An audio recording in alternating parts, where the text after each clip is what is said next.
Miss Jackie Forster, abay sinupalpal ng kampo ni Miss Kailin Alcantara no patungkol sa mga aligasyon at mga bintang nito patungkol sa actress. But before that, if you haven't subscribed yet to my YouTube channel, please don't forget to like, share, and subscribe at hit mo na rin ang notification bell for more showbiz updates.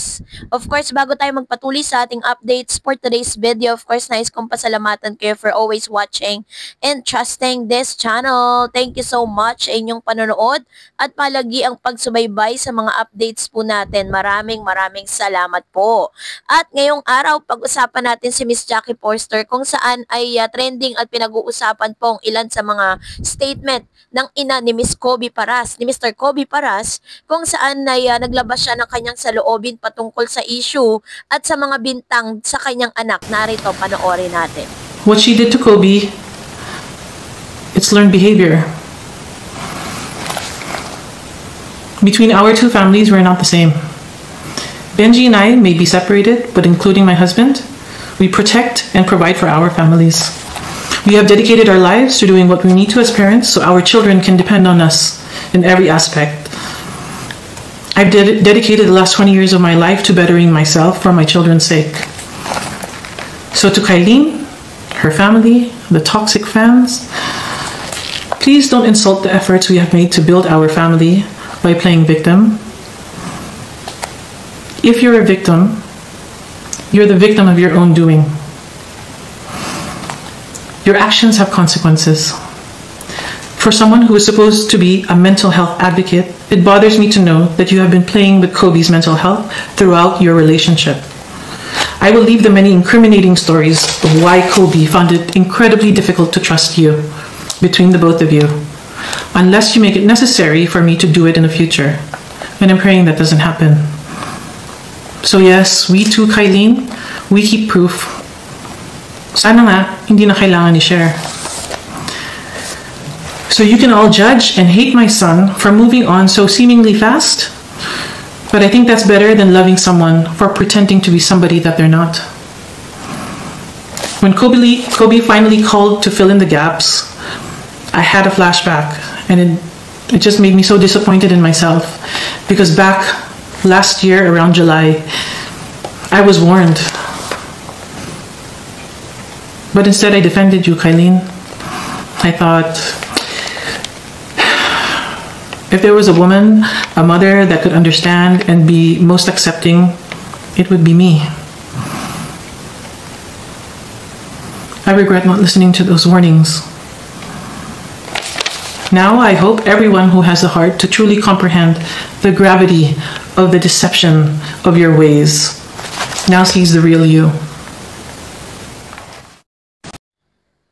Si Jackie Forster ay ina ni Mr. Kobe Paras ay hayagang nagpahayag ng kanyang suporta sa anak at kay Kailin. Sa isang post sa Instagram, ibinahagi niya ang video ng pagrampa ni Kobe sa New York Fashion Week para sa brand na Milyari. Sa comment section, nag-iwan si Kailin ng 3 white heart emojis na sinagot naman ni Jackie ng "Sky is the limit for you too." Ang ganitong pahayag ni Jackie ay nagpapakita ng kanyang pagtanggap at suporta sa relasyon ng kanyang anak kay Kailin. At isa pang pagkakataon, sinabi ni Jackie na proud siya sa dalawa at inihikayat silang patuloy na lumabas sa kanilang comfort zone upang maabot ang kanilang mga pangarap. Bukod sa social media, ay ilang beses ding nakita ang dalawang magkasama sa iba't ibang okasyon. Noong December 2024, magkasama silang dumalo sa Christmas lighting ceremony sa San Jose del Monte, Bulacan, kung saan sila ay tinaguri ang sweetheart couple ng gabi. At sa mga ipinapakita nga ni Kobe at ni Kailin sa publiko, ay talagang makikita mong super suportado ni Miss Jackie Forster ang kanilang relasyon. Ang relasyon nila Kobe at Kailin ay naging usap-usapan sa social media at iba't ibang news outlets at maraming tagahanga ang natuwa sa kanilang relasyon, habang ang iba naman ay naghihintay ng opisyal na kumpirmasyon mula sa dalawa. Sa kabila ng mga haka-hakang, pinili ng dalawa na panatiliin ang ilang aspeto ng kanilang relasyon bilang pribado. Ayon kay Kailin, hindi niya kailangang ipaliwanag sa publiko lahat ng detalye ng kanyang personal na buhay. Basta't alam niya na kanyang pamilya at malalapit na kaibigan ang totoong nangyayari. Noong November or noong December 2024, ibinahagi ni Kobe na balak niyang ipakilala si Kaylin sa kanyang ina at pamilya sa Amerika. At ayon kay Kaylin, handa na siyang makilala ng pamilya ni Kobe, lalo na naipakilala na ni Kobe sa kanyang sariling pamilya. Ang ganitong plano ay nagpapakita ang intensyon ng dalawang kanilang relasyon na hindi lamang limitado sa kanilang personal na buhay, kundi pati na rin sa kanilang mga pamilya.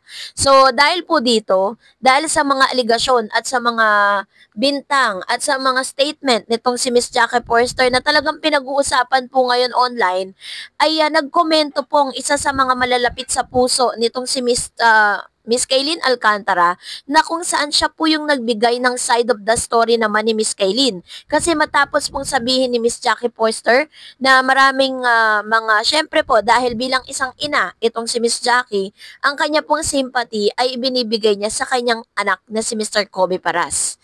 So, dahil marami pong mga cryptic post, si Jackie Forster dahil hindi niya raw di umano matake ang ilan sa mga sinasabi ng mga bashers at supporters naman nitong si Miss Kaylin Alcantara. So, dahil dyan, ay naglabas na po siya ng kanyang saloobin, ano? And isa sa mga kaibigan naman ni Miss Kaylin Alcantara, na isa rin sa mga nakasaksi sa kanilang relasyon, ay nagbigay din ng kanyang saloobin patungkol naman para po kontrahin ang mga statement ni Miss Jackie Forster na ina naman nitong si Mr. Kobe. Sabi niya, as a mother, I respect your instinct to protect your family. However, having lived with Kaylin and Kobe, I saw the situation up close. And I can confidently say much of what has been said is untrue and deeply misleading. Kobe confided in me, sabi niya, before he left. Sabi niya na nag-usap daw sila, no, parang naglabasan sa loobin si Mr. Kobe Paras dito po sa kaibigan ni Kaylin na kasama nila mismo dun sa bahay. And I listened with empathy because mental health is important. His feelings are valid, but so is that true? The narrative being pushed twists facts and unfairly attack Kaylin's character. A quote posted by her father about family uniting during hardship was misconstrued and used to create unnecessary drama on your end. To then release a video dragging Kaylin's name, bringing up her parents' past and casting untruthful accusation is not only hurtful, it is irresponsible. Kaylin is not and has never been manipulative or abusive. She has been nothing but supportive towards Kobe. To publicly damage her reputation with false claim, especially when she has done nothing to deserve it, it is deeply wrong.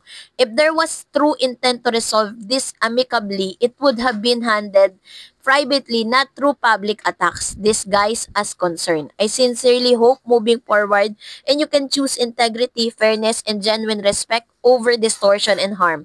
Lastly, Kaylin deserved to be defended with the same grace and dignity she has always shown. So, base po sa kaibigan at dito po sa kampo nitong si Miss Kaylin Alcantara, na mali naman talaga na parang dinrag din nitong si Miss Jackie Forster yung pamilya ni Miss Kaylin. Na parang dinamay niya kasi yung pamilya ni Miss Kaylin dun po sa mga accusation niya. Sinasabi kasi ni Miss Jackie na minamaliit di umano ng pamilya ni Kaylin Alcantara yung kanyang anak na si Kobe Paras. Pero kung susuriin natin yung mga sinabi ni Miss Jackie, ni wala siyang sinabi na red flag sa kanyang anak. Ang sinasabi niya dito is inaatake niya yung character ni Miss Kaylin, which is in fact, sinasabi nga dito na parang bilang isang ina, talagang gagawin mo yan para sa anak mo. Syempre, ang iyong pagsuporta ay ibinibigay niya sa kanyang anak, 'di ba? So parang sinasabi niya dito na walang ginawang mali yung kanyang anak. Ang talagang may problema ay si Miss Kaylin Alcantara. Sinasabi niya dito, no, sa kanyang statement na may mga pagkakataon na inaagaw or sinasaktan ni Kaylin si Kobe, tapos para kunin yung cellphone as i-check. Maaaring may mga prior to that situation, may mga pangyayari na hindi natin alam, 'di ba? Kasi yung mga sinabi ni Miss Jackie Forster dito is talagang masasabi mo na it's about the side of Kobe, but not Kaylin Alcantara. So this time is sabi nga po ng kaibigan nitong si Miss Kaylin, hindi po deserve ni Kaylin na parang i-drag at parang sabihin na manipulative at abusive na isang girlfriend itong si Miss Kaylin. So dahil po dito ay mas lalo po no na gumugulo at inaantay din po natin yung magiging side naman ni Miss Kaylin Alcantara patungkol dito kasi syempre ang ginagawa kasi ni Miss Jackie Forster dito is that dinidepensahan niya yung kanyang anak. Pero never pong nabanggit yung patungkol dun sa cheating issue ni Kobe kay Kaylin. So, grabe na yung mga pangyayari nga to. Kasi at hanggang nananahimik at hindi nagsasalita si Miss Kaylin Alcantara, mas lalo pong magsasanga-sanga yung mga balitang ito. So, abang-abang pa po tayo with the other news.